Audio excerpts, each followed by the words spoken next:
তো আমাদের কিছু বাস লাগবে, তার জন্য কিন্তু চলে আসি বাস ধারে। দেন বাস কাটা শেষ হয়ে গেলে আমরা কিন্তু বাস টানতে শুরু করে দিই। সকালকে নাস্তা খাতে দিয়েছিল একটা পাউরুটি আর একটা সিঙ্গারা। ভাবছিলাম আমি একা খাবো, আমাদের সাথে আমার টমিকেও খাতে দিই। আসসালামু আলাইকুম গাইজ, আশা করি আপনারা সবাই ভালো আছেন। আলহামদুলিল্লাহ আমি অনেক ভালো আছি। আজকে কিন্তু আমি স্কুলে গিয়েছিলাম, স্কুল থেকে স্যার বললো যে 15 তারিখে আমাদের জালসা, তার জন্য কিন্তু বাস কিছু লাগবে আমাদের। তার জন্য মূলত আমরা কিন্তু বাস কাটতে আসি। বাস কাটা যতটা সহজ তার থেকেও বেশি কিন্তু কঠিন টানা। বাই দ্য ওয়ে, আমাদের নৌলাপুর দাখিল মাদ্রাসায় কিন্তু 15 তারিখে জালসা, অবশ্যই কেউ মিস করবে না, চলে আসবেন। তো বাস কাটা শেষ হয়ে গেলে আমরা সবাই কিন্তু একে একে টানছিলাম। তো সবাই কিন্তু একে একে টানছিল, তার মধ্যে কিন্তু আমিও ছিলাম।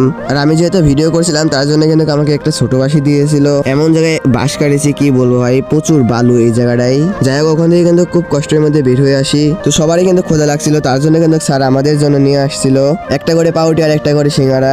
মিষ্টি মূলত ছিল না, তার জন্য কিন্তু সিঙ্গারা নিয়ে আসছিল। ভাবছিলাম আমি একা খাবো, আমাদের সাথে আসছিল যে টমি, তাকেও একটু দি খাতে। তো তাকে দেওয়া মাত্র সে কিন্তু সব খেয়ে নেয়। যাই হোক, আমরা কিন্তু সবাই খাওয়া দাওয়া শেষ করে আবারও কিন্তু বাস টানতে শুরু করে দিই। আমরা যেহেতু বাস টানছি তার জন্য কিন্তু আমি অতটা ভিডিও করতে পারছিলাম না, তার জন্য মূলত ভিডিওটা এখানে শেষ করে দিই। তো সবাই সুস্থ থাকবেন, ভালো থাকবেন, খোদা হাফেজ।